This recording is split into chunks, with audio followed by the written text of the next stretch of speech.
have anything left to talk about. Just an incredible legislative session. I want to thank Speaker Burns for the kind words, not only about myself, but about the greatest First Lady in the country, Kemp. And it's an honor for her and I to be with Mayor Garnet Johnson here in Augusta, Richmond County today. I want to thank the commissioners and all of the city of Augusta folks for inviting us for our second year in a row. Mayor, I want to also thank your beautiful bride, Tony, for her leadership and support, and we're just proud of your government.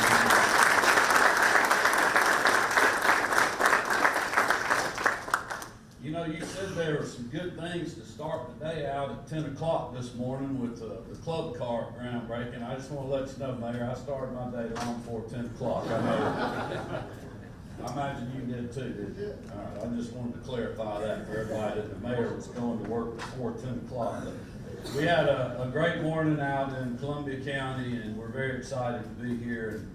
And I just want to thank so many great partners that we have in the room with us today, and certainly want to thank the dean of the local delegation now, Martin Newton. He's a great leader on a lot of different issues, but also even better than that, he's a great person, and just cannot thank him and the local delegation enough for your leadership under the Gold Dome, and I just want to thank you all for being here.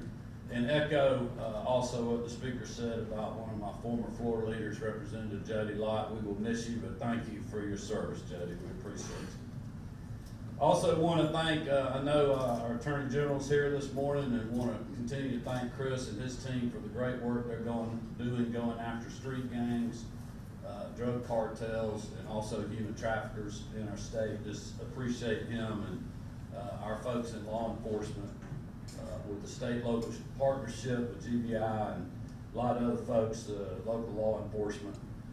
Also want to thank our insurance commissioner, John King, who's here this morning, that, as the speaker said, has been such a great partner in us lowering private sector health insurance costs, making sure that we have more access for hard-working Georgians, and just being a great leader in our state. And also, many people forget he chaired the COVID task force for me during those difficult days, Speaker, so we appreciate John being with us today. Also, just want to mention Lauren McDonald, one of my floor leaders, as the Speaker did. We appreciate him and the rest of the leadership in the General Assembly. I too would just want to thank Frank O'Connell from the Department of Revenue for being with us today. A lot of people don't realize this, but the Department of Revenue, I know a lot of people don't like the Department of Revenue because they collect taxes, but they also work with us on a daily basis on economic development deals, on our business environment, work with the General Assembly when we're doing things like cutting taxes, and they'll do a lot of work following up on the bills that I signed today. And they're a big part of our reason for being the #1 state in the country for business. So Frank, thank you for your leadership. I also want to thank Commissioner Nunn and all the folks at the Department of Community Affairs. They are also such great partners on economic development, but a lot of other issues that we have dumped on their plate. And we had a great announcement yesterday that the Speaker and I had the honor of voting on earlier this week on our Rural Workforce Housing Fund, 3 new projects that we're working with local communities with grants, and Commissioner Nunn and his team are doing that. We're just thankful for them. I also just want to thank, you know, the thing I like about the CSRA, and Mayor, we got to figure out what we're going to do next week, because, you know, I was here for the Wellstar groundbreaking, came for the golf tournament, then we were here in Columbia County this morning for the ribbon cutting, the club car. We signed some legislation today, so we got to start planning for next week. I told Sue Parr, the president of the chamber here, how much I appreciated her going to Columbia County this morning, and Chairman Duncan and I and a lot of other people were out there. And this region really thinks like a region. If the project's in one county versus the other, and that goes for surrounding counties like McDuffie and others that are either down the road, Burke County, or up the road. The partnership you all have, we noticed that at the state level. We saw it at the Red Carpet Tour last week, and we saw it again this morning. So I just want to thank you guys for that. I want to thank all the chamber folks that are here, the Georgia Association of Manufacturers, the representatives from GMA and ACCG. We got several tax commissioners here and members of the Georgia Association of Tax Officials. the members of the Georgia Association of Assessing Officials that the speaker mentioned, members of the Georgia Historic Trust for Historic Preservation, and the leaders from our Georgia Downtown Association.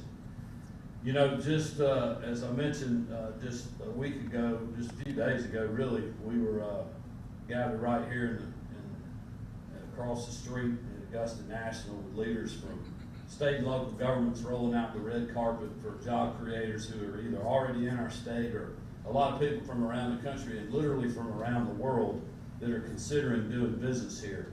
And efforts like those have led to our great success, as the speaker and Dr. Newton mentioned. And the numbers speak for themselves. It's been incredible. Just in Augusta alone, we've welcomed 50 projects with state involvement since I took office just a little over 5 years ago, representing 2,500 jobs and almost $2 billion of investment.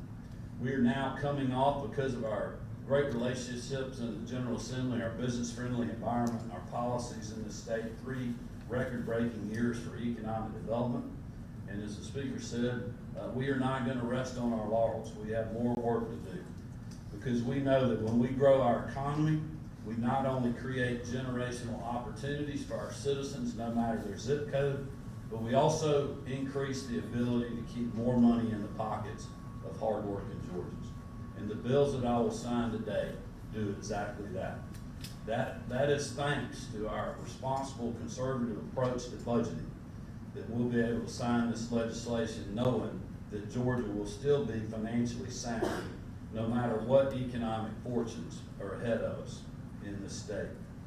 Instead of following the lead of tax and spend DC politicians, we are prioritizing the services our citizens need and work hard to cut and not raise our taxes, because we realize Georgians know best how to spend their money a lot better than the government does.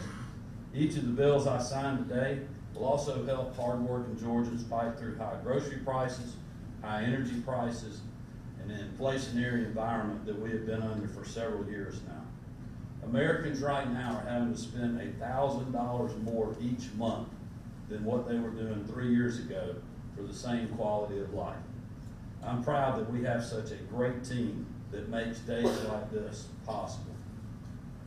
Chief among the measures that I'll sign today, as previously mentioned, is House Bill 1015, one of my administration's top priorities this session that we announced last December alongside Lieutenant Governor Jones and Speaker Burns. Carried in the House by my floor leader, Lauren McDonald, and floor leader, Bo Hatchett in the Senate, this bill accelerates the largest state income tax cut in Georgia history. When I signed HB 1437 2 years ago, I signaled both our commitment to keeping more of your money in your pockets, but also maintaining our approach to smart conservative budgeting. The original bill provided for a step down in our income tax rate from 5.75% to just 4.99% over time, and if the economic conditions were met.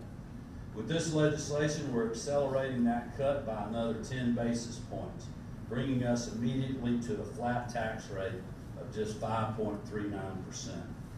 That is a cut of 36 basis points this year alone, and it represents a savings of $3 billion to our taxpayers over the next 10 years.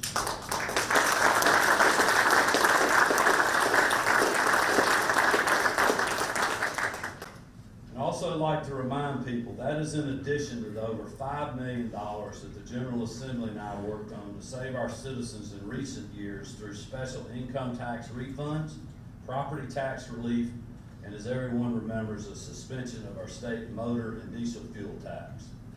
I'm also grateful to the leaders in the legislature and the team at the Office of Planning and Budget led by Director Rick Dunn, all of those who worked hard to make this legislation happen.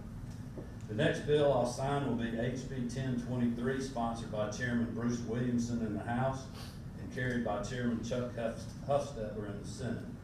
This legislation follows the lead of House Bill 1015 by cutting our corporate income tax to 5.39% for this tax year, ensuring that it matches the individual income tax. While we cut taxes for the people of our state, We also must ensure that we continue to attract jobs and investments to grow our economy and create more opportunity for all those who call Georgia home. This legislation, I believe, achieves that goal by helping to keep our state the #1 for business. Next, I'll sign House Bill 581, sponsored by Chairman Shaw Blackman and carried in the Senate by Chairman Chuck Huffstetter. This legislation provides comprehensive property tax revisions, as was mentioned earlier, and enables a constitutional amendment that will let counties across Georgia provide a statewide homestead valuation freeze.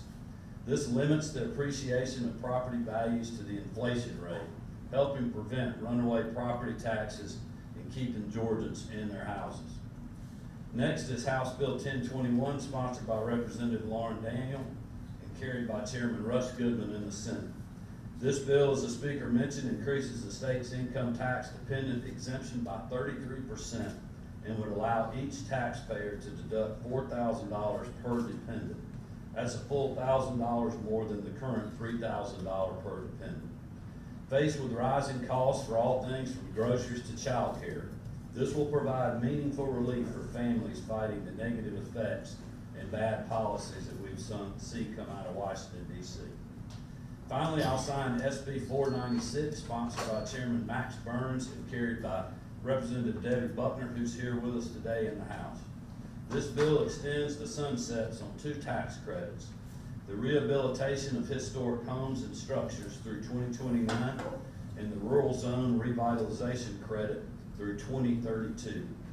It also broadens the criteria for a home to be certified as historic so that more homes in Georgia can qualify to receive the rehabilitation tax credit. As we continue to experience rapid economic growth, especially in rural parts of our state, it is essential that we continue to allow people to live where they work. These existing tax credits have helped achieve that goal and will remain an important part of that in the years to come. In closing, I'd just like to remind people, all of these bills help keep money where it belongs, in the pockets of our hardworking families. Critics and cynical pundits will tell you they know how better to spend your money, but we know that is simply not true. Part of being good stewards of public funds is trusting our people to make their own decisions and seize opportunities we have worked hard to bring to their communities. So again, I want to thank all the local and state leaders here with us today, the associations and hardworking teams that have been part of this and have worked on this legislation, and of course the members of the General Assembly with their great leadership, like folks like Speaker John Burns, to continue to make Georgia the best state to live, work, and raise a family. Mayor, again, thanks for having us. We're going to move to the table and get these bills signed. Thank you all very much.